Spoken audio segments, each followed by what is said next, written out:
Sir,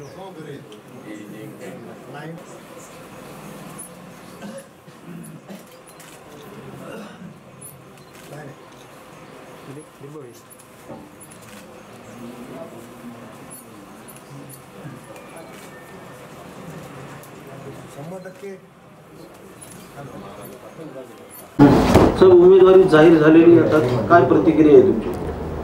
मी सर्वप्रथम भारतीय जनता पक्षाचे सर्व नेते मंडळी, पक्षाचे राष्ट्रीय अध्यक्ष अमित शहा साहेब, पंतप्रधान नरेंद्र मोदी साहेब, आदरणीय नितीन गडकरी साहेब, राज्याचे मुख्यमंत्री आदरणीय देवेंद्र फडणवीस साहेब आणि प्रदेशाध्यक्ष रावसाहेब दानवे साहेब आणि पक्षातल्या तमाम ज्येष्ठ मंडळीचं मी आभार मानतो की माझ्यासारख्या सर्वसामान्य कार्यकर्त्यांना या ठिकाणी त्यांनी संधी देण्याचा निर्णय घेतलेला आहे.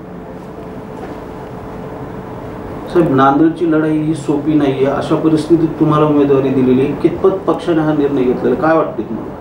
नांदेडची लढाई अतिशय सोपी आहे. बाहेर काय चर्चा होते याची मला कल्पना नाही, परंतु भारतीय जनता पक्षाचं वातावरण देशामध्ये, राज्यामध्ये आणि नांदेड जिल्ह्यामध्ये अतिशय चांगलं आहे. भारतीय जनता पक्षाने ज्या काही योजना राबवल्या सर्वसामान्यांसाठीच्या, त्याच्यामुळं सर्वसामान्य स्तरापासून भारतीय जनता पक्षाच्या संदर्भामध्ये लोक समाधानी आहेत. नांदेडमध्ये आपली लढत अशोक चव्हाण यांच्याशी होईल असं बोलल्या जाते. अशा परिस्थितीत आपली कितपत तयारी आहे आणि आपल्याला कुणाचं पाठबळ मिळालेलं आहे? नाही, माझ्या तयारीचा काही विषय नाही होत नाही. पक्षाची तयारी आहे. पक्षानं माझ्यावर जबाबदारी दिली आहे आणि या ठिकाणी संघटन अतिशय मोठं केलेलं आहे आणि त्या संघटनाच्या जोरावर मला असं वाटतं की मी निश्चितपणानं निवडून येईल. एखाद्याचं नाव मोठं असलं म्हणजे लढत मोठी होते असं काही समजायची गरज नाही.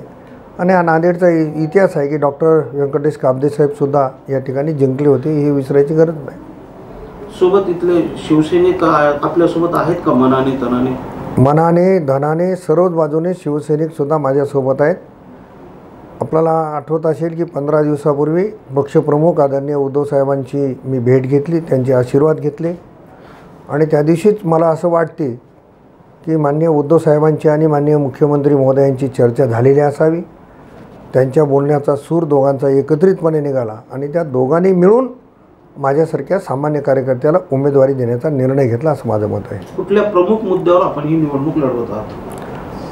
खरं तर नांदेड जिल्ह्यामध्ये अनेक विकासाचे मुद्दे आहेत. आपल्याला थोडक्यात सांगायचं असेल तर गेले 50 वर्षे एका घराण्याच्या हातामध्ये नांदेड जिल्ह्याची सत्ता आहे. देशामध्ये, राज्यामध्ये नेतृत्व करण्याची संधी त्यांना मिळाली, पण दुर्दैवानं नांदेड जिल्ह्यामध्ये साधा 1 किलोमीटर नॅशनल हायवे करू शकले नाही. त्याच्यापेक्षा दुःखाची दुसरी गोष्ट नाही आहे. परंतु मोदी साहेबांच्या नेतृत्वामध्ये गडकरी साहेब मंत्री झाले आणि गडकरी साहेबांनी 9,000 कोटी रुपयाची कामं या नांदेड जिल्ह्यामध्ये केली आणि हे दाखवून दिलं की भारतीय जनता पक्ष काय करू शकतो. त्यामुळं आता मुद्दे अनेक आहेत. रेल्वेचे मुद्दे आहेत, रस्त्यांचे प्रश्न आहेत, सिंचनाचे प्रश्न आहेत आणि या सगळ्या प्रश्नाच्या संदर्भामध्ये निश्चितपणानं मला या कामी यश मिळेल, मला अशी अपेक्षा आहे.